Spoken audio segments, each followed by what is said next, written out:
నువ్వు మంచి విత్తవా నువ్వు మంచి కోసుకుంటావు, ప్రేమ విత్తవా ప్రేమ కోసుకుంటావు, దయ విత్తవా దయ కోసుకుంటావు, ఏది విత్తితే అదే కోసుకుంటావు, పగ విత్తవా పగే కోసుకుంటావు, ద్వేష విత్తే ద్వేషమే కోసుకుంటావు, పాప విత్తే పాపమే వస్తుంది.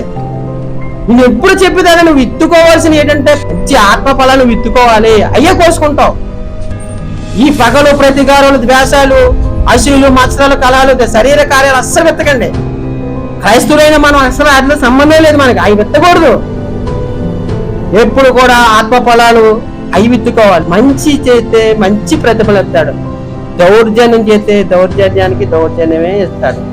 అదే అన్న నేను ఈరోజు చెప్పబోయేటంటే, నీవు ఎట్టి కొలత కొలుసుకుంటావు అదే కొలత నీకు కూడా కొలపను. ఒకసారి మొదటి పాయింట్, ఎదుటివారి పాపాలు కానీ ఎదుటి వాళ్ళని నువ్వు క్షమించకపోతే నీ పాపాలు నీ అపరాధాలు కూడా దేవుడు క్షమించడు.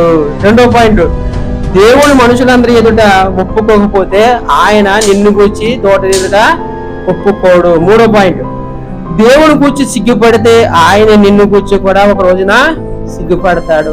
హృదయం అనే తలుపు ఆయన అడుగుతున్నప్పుడు తీయకపోతే ఆయన కూడా ఒక రోజున తలుపు మూసేస్తాడు.